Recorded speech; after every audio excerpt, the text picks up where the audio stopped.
ओम शांति। प्रणाम आप सबको। देवभूमि योग आप सबके उज्जवल भविष्य और उत्तम स्वास्थ्य की कामना करता है। दोस्तों, हम सबको पता है कि 2020 काफ़ी दुखदाई रहा, लेकिन जो बीत गया उसे मत याद कर, जो बच गया उसे मत बर्बाद कर। और बीते हुए कल की खातिर कभी भी अपने आने वाले कल को हमें बर्बाद नहीं करना चाहिए। तो कहने का तात्पर्य यह है कि अब जो गलतियां हमने आज तक कर दी, अपने स्वास्थ्य को लेकर के, प्रकृति की रक्षा से लेकर के कई सब चीज़ें, उन गलतियों को हमें दोबारा नहीं दोहराना है। तो आइए संकल्प लेते हैं कि अब हम 2020 की समाप्ति के साथ साथ अपनी हर गलतियों का, अपनी हर लापरवाहियों की समाप्ति करेंगे। एक नए साल के साथ एक नए युग का निर्माण करेंगे, एक नए जीवन की शुरुआत करेंगे। देवभूमि योग नोएडा ने एक मिशन की स्टार्टिंग करी है। उस मिशन का नाम है मिशन नोमैडिशन। अर्थात ये हमें संकल्प ले लेना है कि जितनी भी हमारी शारीरिक और मानसिक परेशानियां अभी हैं, उन परेशानियों को हमें अपने आप को दिसंबर के महीने में पूरा तन मन से अपने शरीर को बिल्कुल स्वस्थ बनाना है, ताकि नए साल की शुरुआत एक नई शरीर, एक नई भावनाओं के साथ, एक नए विचारों के साथ, एक नए जोश के साथ हम शुरू कर सकें।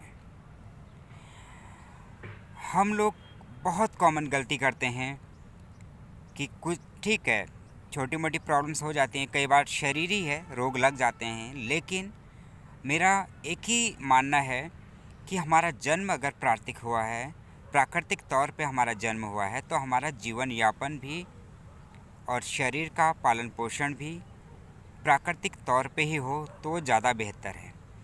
पर हम में से कई लोग ये गलती करते हैं कि कोई भी बीमारी अगर शरीर को लग जाती है तो उसे दवाइयों से सही करना चाहते हैं, क्योंकि वो मेहनत नहीं करना चाहते हैं। उनको इतना लथार्जिक बन के आदत बन चुकी है कि बस दवाई खाया, शांत कर लिया शरीर को। वो सॉल्यूशन नहीं है। दवाइयाँ खाने से वो बीमारी दब जाएगी या ठीक भी हो जाएगी तो कोई और बीमारी पनप जाएगी। तो इसलिए मेरा सबसे यही आग्रह है कि सभी लोगों को अपने शरीर का पूरा ध्यान देना होगा। संकल्प लीजिए कि अपने शरीर के प्रति हम इतने जागरूक होकर अब रहेंगे, रोज़ अपने शरीर को 1 घंटा देंगे, जिसमें हम शारीरिक व्यायाम से लेकर के प्राणायाम से लेकर के इन सब चीज़ों को करेंगे। अपने खान पीन पे ध्यान देंगे, अपने लाइफस्टाइल को इम्प्रूव करेंगे, जिससे कि हमें हॉस्पिटलों के चक्कर ना लगाने पड़े, बीमारियाँ हमारे शरीर को ना घेरे, हमें दवाइयों पर निर्भर ना रहना पड़े।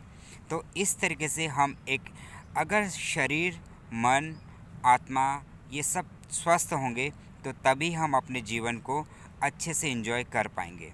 अदरवाइज़ ये रात दिन एक करके जितना भी भौतिकवादी सुखों को हम बटोरने में लगे हैं, उन सुखों को हम नहीं भोग पाएंगे अगर हमारा शरीर खराब होगा, अगर हमारा मन हमेशा स्ट्रेस में रहेगा, अगर हमारी आत्मा हमेशा परेशान रहेगी। तो इस केस में हम अपने सुख साधनों को भी, जिन सुख साधनों को हमने रात दिन एक करके कमाया है, एकत्रित करा है, हम उन सुख साधनों को भी नहीं भोग पाएंगे, उनको नहीं एंजॉय कर पाएंगे। तो कुछ भी एक्सरसाइज आप कीजिए, अपने शरीर पे पूरा ध्यान देना है। शारीरिक रूप से, मानसिक रूप से, भावनात्मक रूप से अपने आप को स्वस्थ, निरोगी ऐसा हमें बनाना है। तभी हम अगर शरीर अच्छा रहेगा तो तभी हम अपनी हर जिम्मेदारियों को अच्छे से निभा पाएंगे, तभी हम जीवन में आगे बढ़ पाएंगे, तभी हम हर कार्य को समय पर कर पाएंगे। समय पर सोना, समय पर उठना, समय पर अपने कार्यों को निपटाना बहुत इम्पॉर्टेंट है। एक ऑर्गेनाइज्ड लाइफ हमें जीना है, एक हेल्दी और एक ऑर्गेनाइज्ड लाइफ ये जीना है। ये संकल्प ले लेना है कि 2021 में हमें अब पूरा ध्यान अपने हेल्थ पे। 84 लाख योनि भुगतने के बाद मनुष्य योनि मिली है। अगर उस योनि भी को भी हम अगर बीमारियों में, दवाइयों में, हॉस्पिटल को चक्कर लगाने में अगर बर्बाद करते हैं तो इससे बड़ा दुर्भाग्य और हमारा कुछ नहीं हो सकता। तो संकल्प लीजिए कि हम जैसा हमारे घर का माहौल बनेगा ऐसा ही हमारे पीछे की पीढ़ी भी बनेगी।